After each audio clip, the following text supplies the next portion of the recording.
Hi, good evening, everyone. Welcome to our Donor Impact Town Hall. I'm Laura, the Marketing Director here at SAWS, and it's an honor to have you here with us tonight.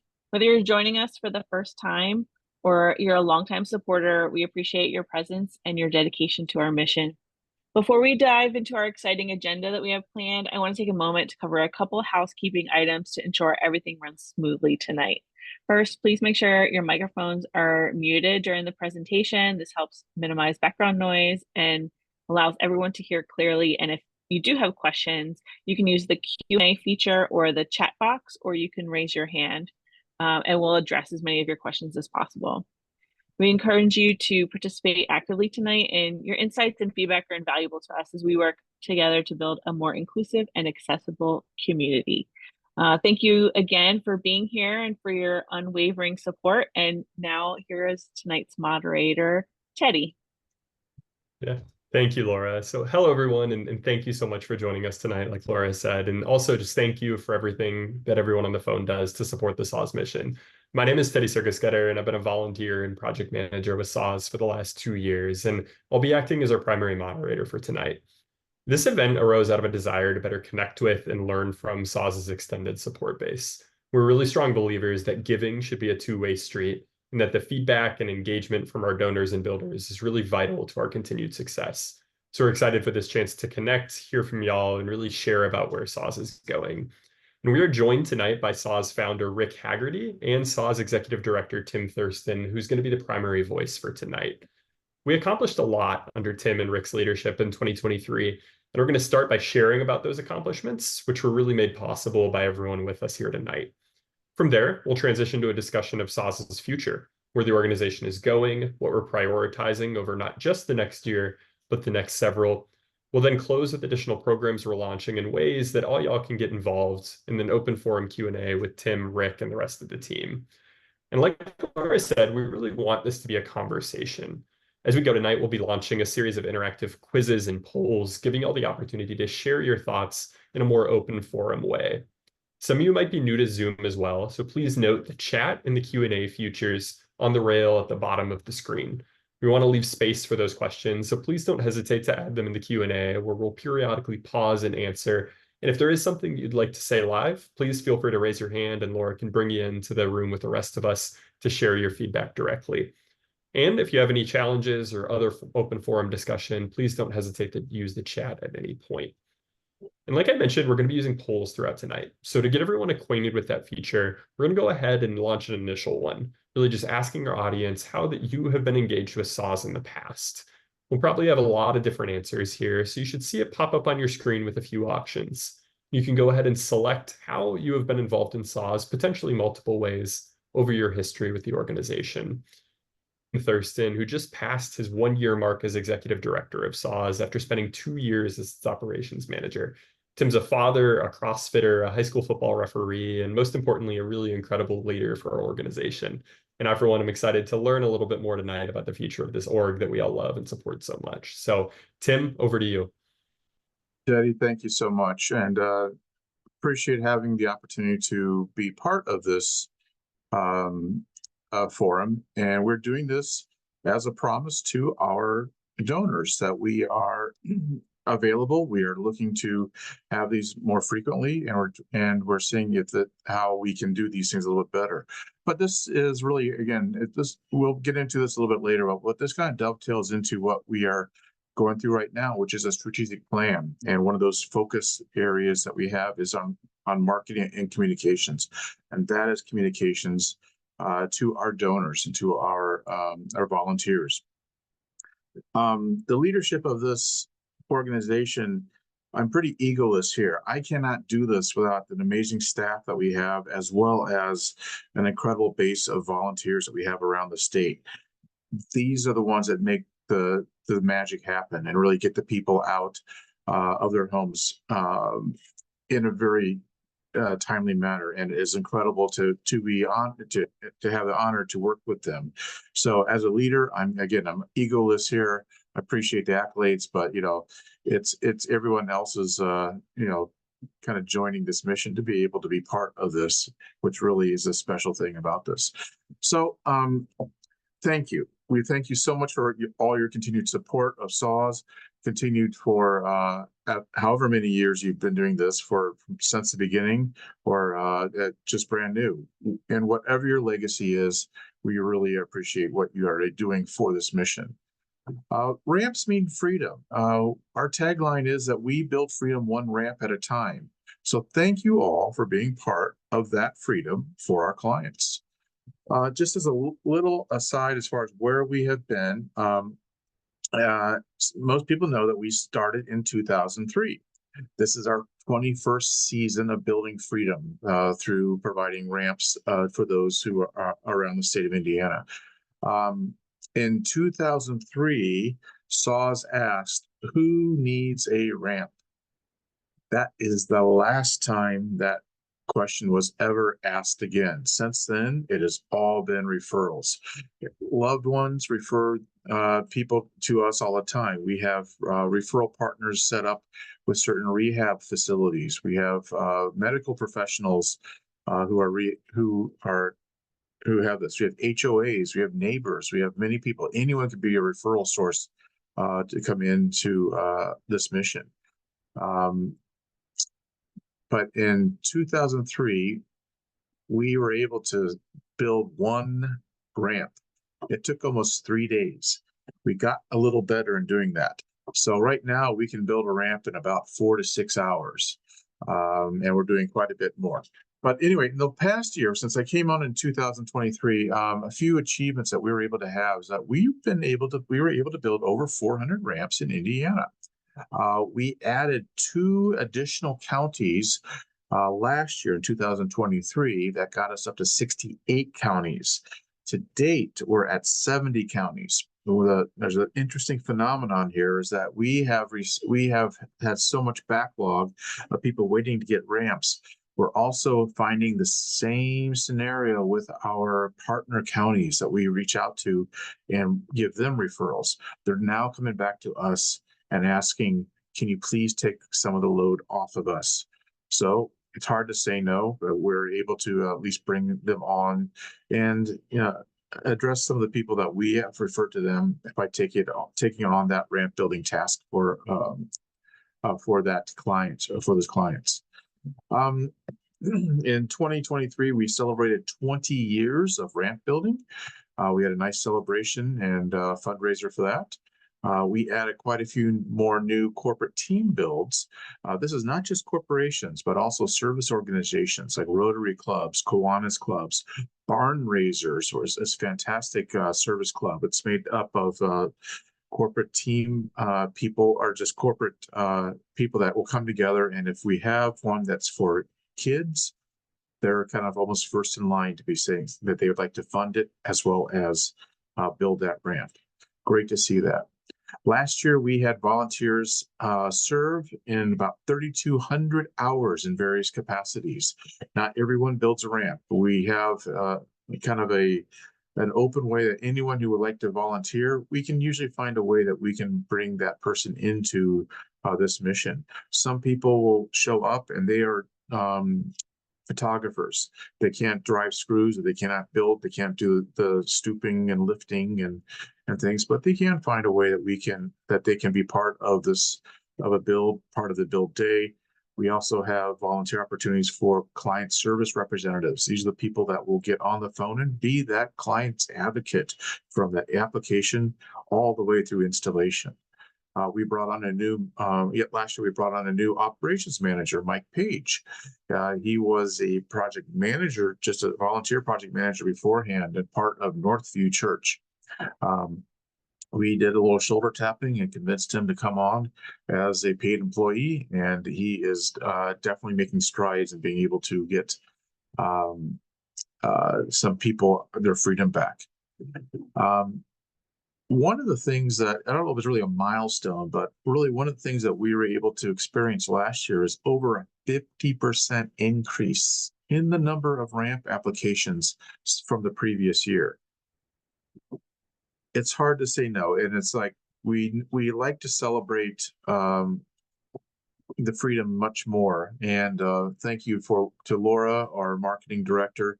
She's really quite noisy on our social media posts. I'm not blaming her for this, but I know she is a contributing factor in being able to tell our story and being consistent in our messaging and really kind of pushing to make sure that those stories do get out. And so people do see that we are making a difference in this community. We also do much more direct mail. We do much more things, things like this forum and so forth.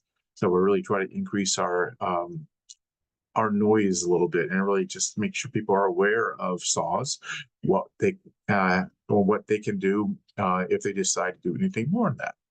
So in brief, the freedom that we provide clients cannot be taken lightly. The freedom that we are able to demonstrate year after year and ramp build after ramp build gets them in and out of their home safely by themselves. This is something that we do measure. We do ask people if they are able to get out of their homes by themselves. The change from saying, no, I cannot get out by myself to absolutely they can is dramatic. We also find that they're able to that the ease of getting in and out of their homes is much greater, we do put much more of a emphasis of being able to get out safely and to reduce that fear about getting out safely or getting out in case of emergency. We're also finding that people are engaging in the community much more than they used to be. They're not missing out on doctor appointments. Their health is actually increasing. They're able to go to family functions. They're never going to miss that graduation from a grandkid or great grandkid again. They're able to get back to church. They're able to get out to have a meal with the family somewhere else. Those are kind of some things that we really love hearing the stories of as far as just how one ramp impacts not just one person, but the entire household or the entire family. So anyway, we'd like to thank you for your continued support on whatever you do, from donations to volunteers to sweat equity in this mission. Without you, we are not able to provide nearly as many opportunities for people to get their freedom back and such. Donations at any amount are gratefully appreciated. An example of one donation of $300 can purchase 40 10-foot deck boards. And what this represents is once they're cut, that will lay out about 60 linear feet of deck boards on a ramp surface. So those are just some of the neatest things that we're able to do from any donations. So thank you. If you have other ideas for how you'd like to give, how you'd like to participate in this mission, please let us know. So at this point, I'd like to turn it back over to Teddy. I think he has a quiz for all of our participants. Yeah.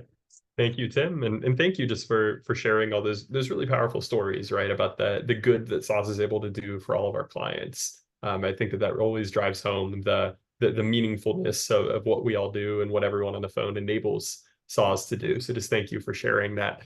Just to give everyone another opportunity to provide a little bit of information to us, Tim shared the really profound impact that SAWS made in the year 2023 via number of ramps. There's a lot of impacts that come downstream from those ramps as he framed up.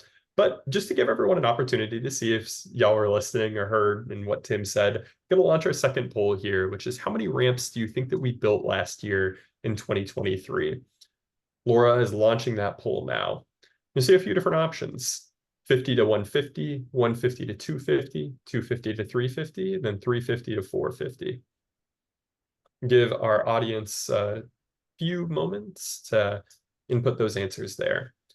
And Tim, while we wait, I'm curious, thinking about, the last year where you came on from operations manager to executive director, certainly, that's a big increase in responsibility for you. And I'm sure that you've learned a lot over that year. While we're waiting for our audience to put in our answers here, curious, is there anything that really stands out to you that you learned over the last year, or that you didn't expect about the role that you've learned over the last year of being the executive director? Great question. And there's so many people within the SAWS organization that have helped me kind of fit into this role. Two executive directors ago, Bob Richmond, we hired him on as a consultant to kind of help me as far as navigate those first few months and such. His consultancy is done. However, he still continues to show up for our project, our staff meetings and all. It's fun to have him around. He's not trying to butt in any way, but he definitely has a neat perspective. And I do value that type of counsel again and again when he does bring up something that I may have not thought of, or he really kind of helps me uncover those blind spots. So I think the most profound thing that's helped me in this role is to be much more of an active listener, listening to volunteers, listening to donors, listening to other people, listening to our clients. How can we be a better impact to them? I know we're given 2 ears and 1 mouth, and it's really important that we do listen twice as much as we do speak. And I do hope that I can come forward and listen more and react as we need, but be kind of proactive in how we can get more people their freedom in a much easier time to do so. So listen more, talk less. Thank you, Tim. Seek counsel. I think that's wonderful advice, not just to be the executive director of SAWS, but in life in general. So go ahead and close our poll here. And you can see that we got actually 100% correct, that everyone on the phone was listening to us. SAWS built 417 ramps last year, putting us in that 350 to 450 category, which, like Tim shared, that's 417 stories of individuals who were able to rejoin the communities, get more out of their lived experiences, not worry in case of emergency. Huge credit to you and Rick, Tim, and really the rest of the group for pulling that off. So you started talking about it a little bit, Tim, with the listening that you've done over the last year. And I think that's a great transition into the second section of our webinar, where we're talking about what you've listened and learned over the last year and how that you're applying that into the next phase of SAWS, both over the next year and potentially over the next several years. I would love to hear a little bit more about the strategic plan that you alluded to and what kind of opportunities that you've uncovered for the future of SAWS. So we'll turn it over to you to discuss a little bit more what you've uncovered throughout the strategic planning process and what our donors should know about where SAWS is heading. Very good. Thank you for that, Teddy. I didn't have too many asks when coming on to this role, but one of the biggest ones I did ask for is that, if we could find the funds to be able to do a strategic plan. We did find funds. We found funds through Lilly Philanthropy, and from those funds, we're able to hire a fantastic person to bring us through this. Her name is Christy Howard Schultz, and she's had several interactions with us before in kind of helping us with marketing and communication programs, and she's been kind of a neat advocate and all. So she has come alongside and has led us through some kind of road mapping exercise that will give us an idea of kind of where we can go in the next 3 to 5 years. We completed a SWOT analysis, which is strengths, weaknesses, opportunities, and threats. We did some visioning exercises. We looked at the values that we have. We looked at our mission statement. We had a little tweaking here, things, but we had some really neat things that were able to kind of come from that. We did uncover some blind spots. That's absolutely fantastic to have. So we're really kind of focused in on some key stakeholders and surveyed them. We got we surveyed over 4,000 people. We sent surveys out to about over 4,000 people. And I believe that we got about a 10% response rate. And we got some really neat ideas on which ways that people think we're doing right, where we can do a lot better, and really where we need to focus on in the future.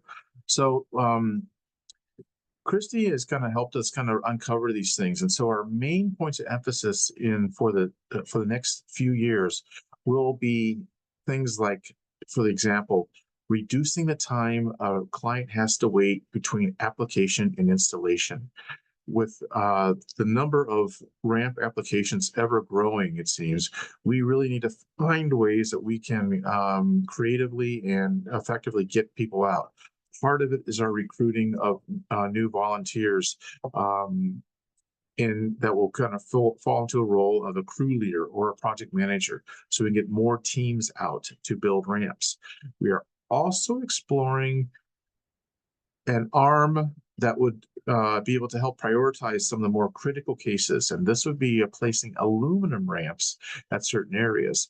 I received permission from the board of directors to try out aluminum ramps in Johnson County. We have started fundraising. We have several churches and some other organizations in Johnson County that have earmarked some money for the aluminum ramp initial purchase and such. But we've had some surprising things occur from this.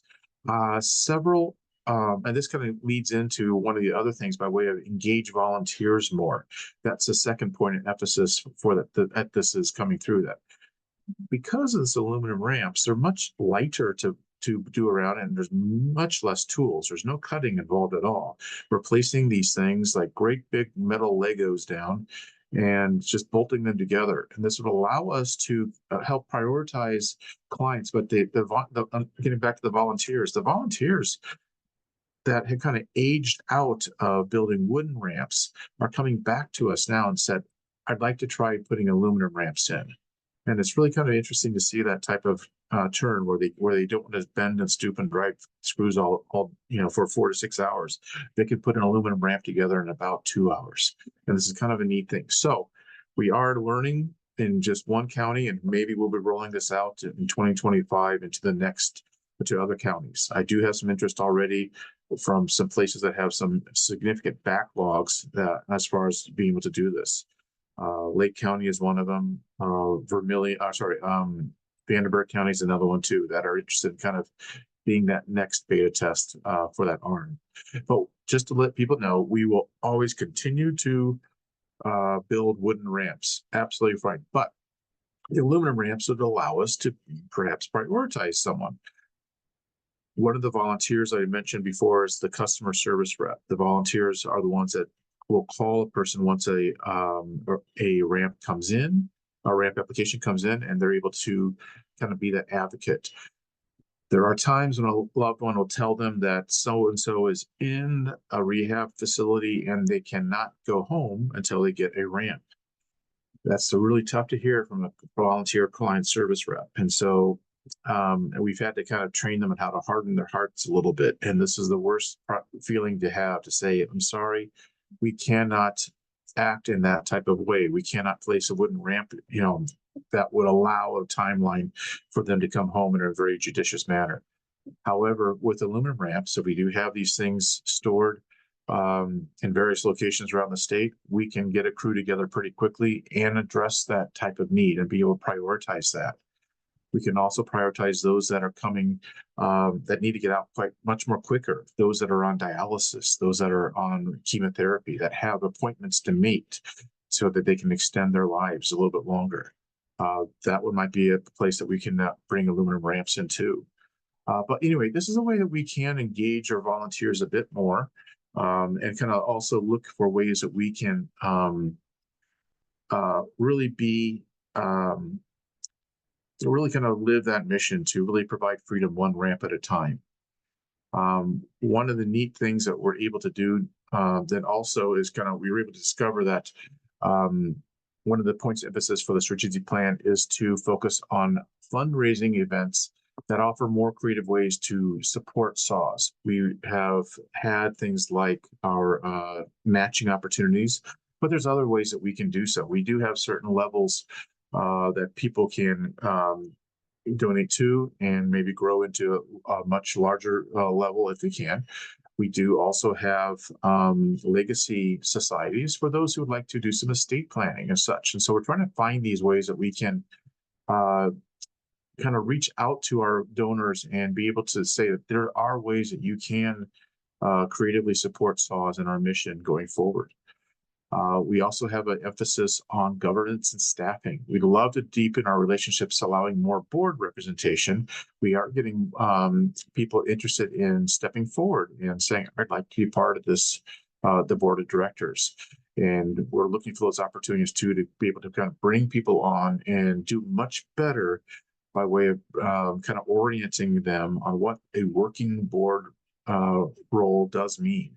But we are trying to strengthen that environment to retain people and make sure that they understand what that means to come on and help support this mission. Also in the governance and staffing criteria is a challenge from the board.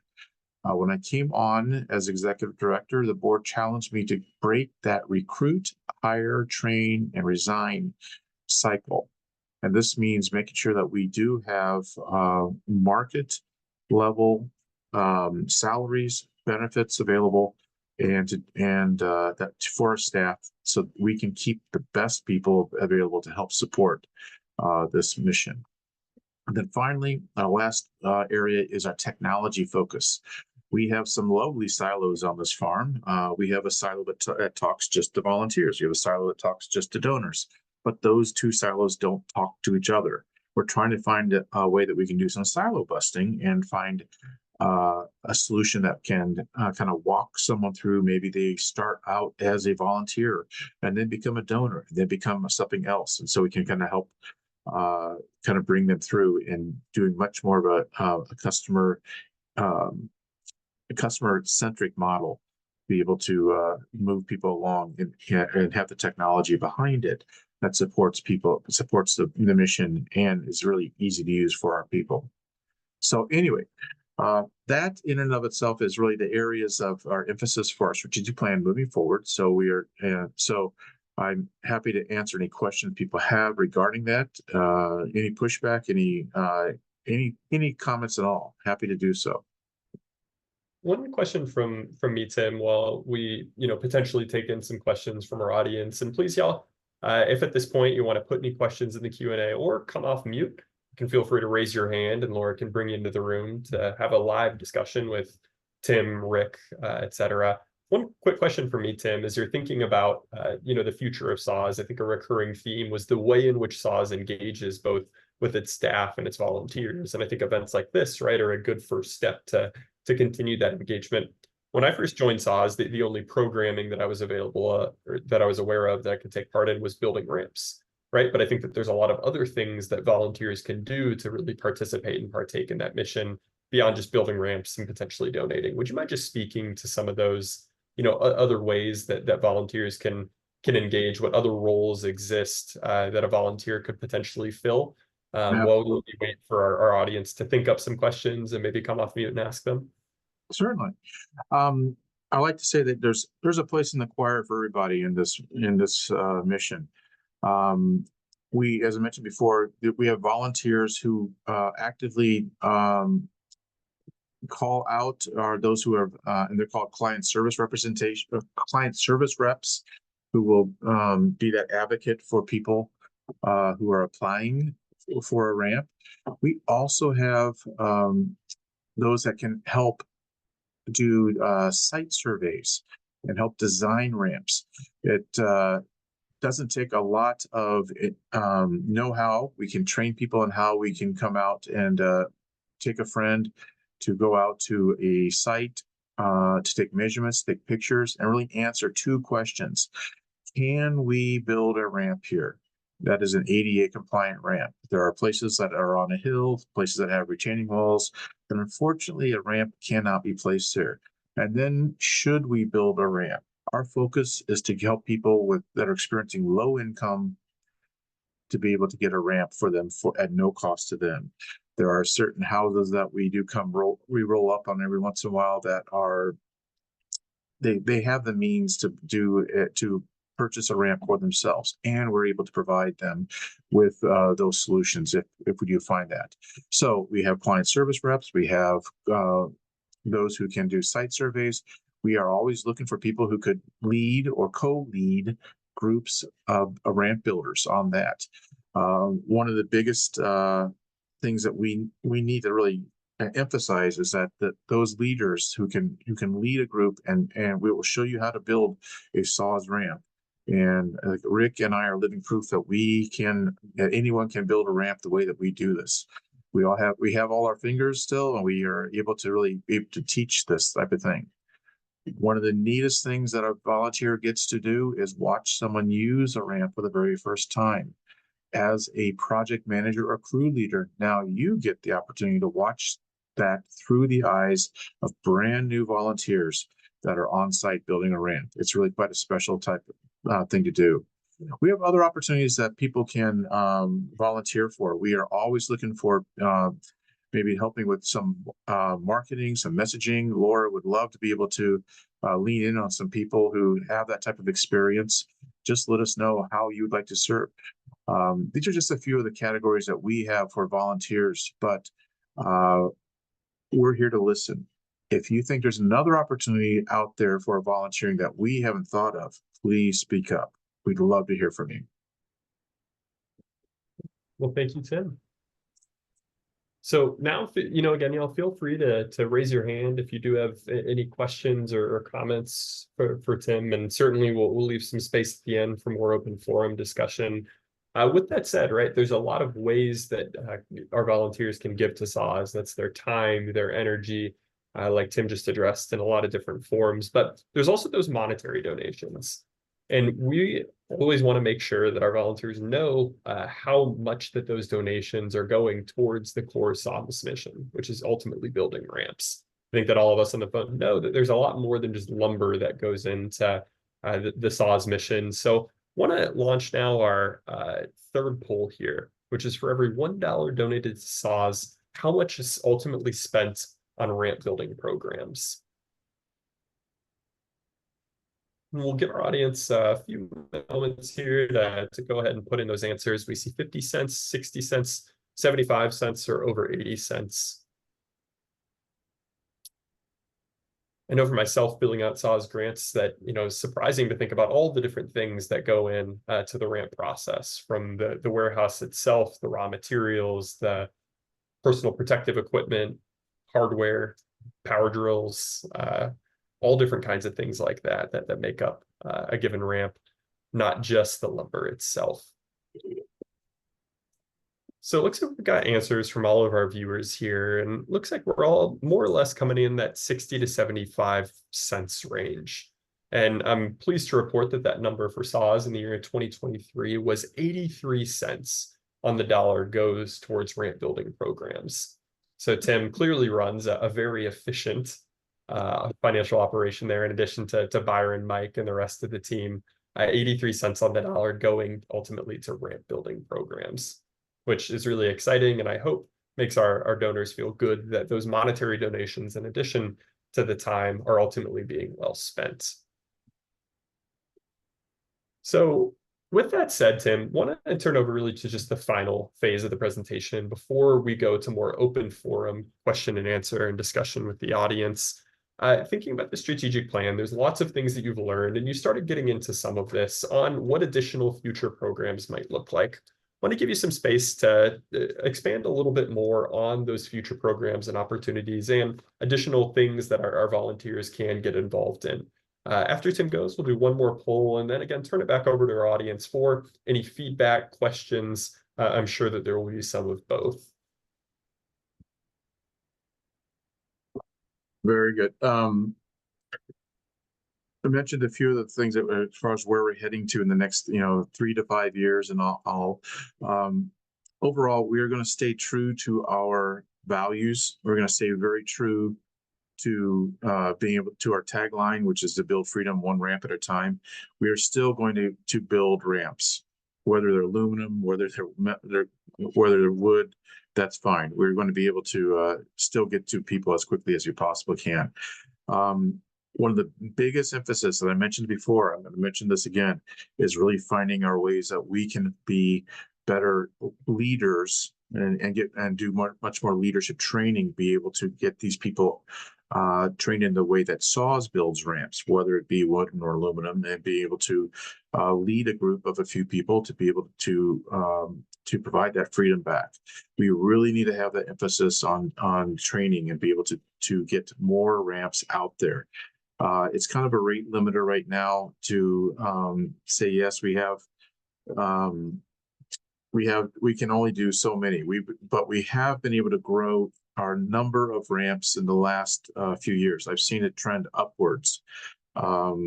We are on, last year we did 417. The previous year we did 413.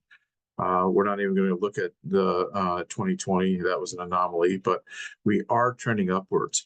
We're focused this year on placing 430 ramps. I have an ongoing bet right now with Mike Page, our operations manager. He says we're going to build 450 ramps or more. I'm so willing to lose that bet. I really am. I really want to be able to say that we have made that impact in 450 or more households across Indiana. So we really need to find that opportunity to do so.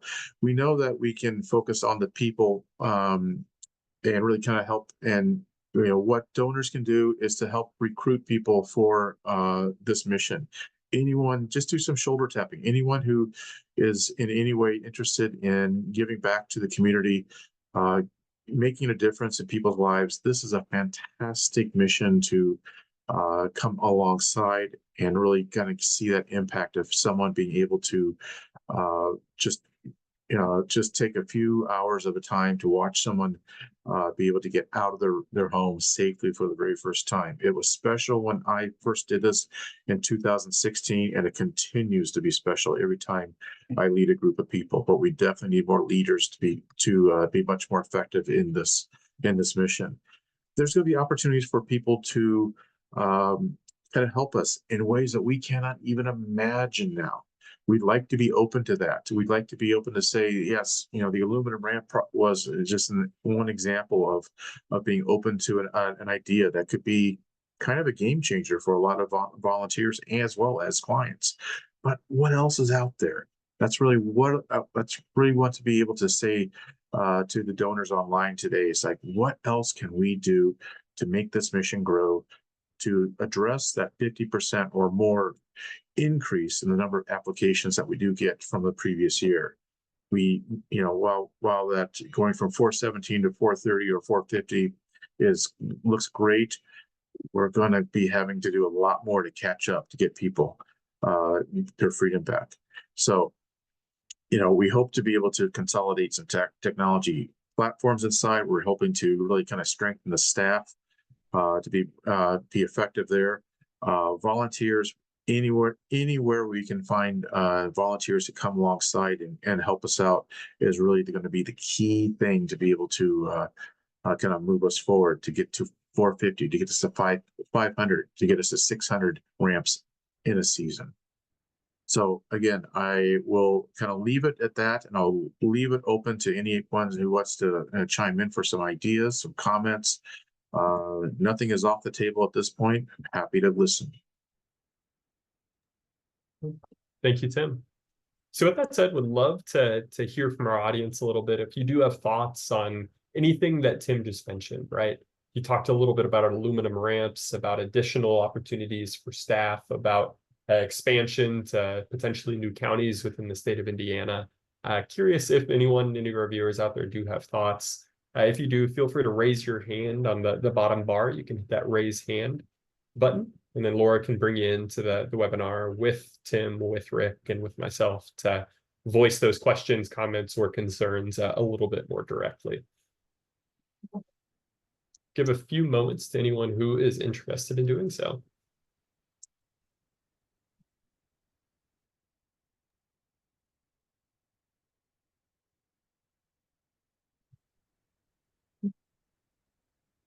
And if our audience isn't interested in coming off a little bit more directly, we do still want to, gather a little bit of feedback from everyone. So can maybe use this as an opportunity while, people on the phone think about potentially coming in and talking to Tim and Rick to share a little bit about what kind of programming you might like to see in the future. So with this said, Laura is going to go ahead and launch our last poll here, which will maybe get your wheels turning a little bit on potential things that SAWS could do in the future. Should see our final poll. What additional programs would you like to see SAWS offer? You can see a few options here: educational workshops on ADA accessibility, expansion to more regions, partnerships with other nonprofits, ramps for people with disabilities and other tiers, and finally, temporary metal ramps. Feel free to indicate anything that's interesting to you. And again, if one of these does pique your interest, feel free to raise your hand, come off mute, and share a little bit more directly with Tim and Rick your thoughts, particularly for partnerships with other nonprofits. If you're interested and you do have a nonprofit that you work with that SAWS could share in our mission with, would love to hear.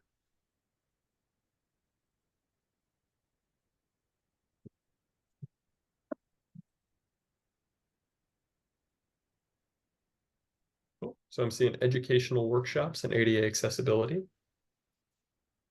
That would be interesting.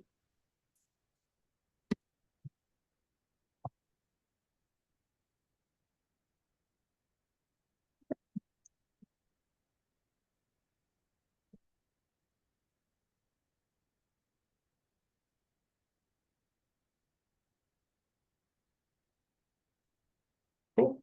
Well, looks like we have feedback in from the audience. Certainly those educational workshops are one that's gathering some interest here. Any comments from our audience or anything that you'd like to share face to face with Tim and Rick? Again, feel free to raise your hand if so, and Laura can bring you in. We'll give about 30 seconds for anyone who wants to do that. And then if not, we can go ahead to closing comments from myself, from Tim, and from Rick. And then we'll welcome feedback afterwards.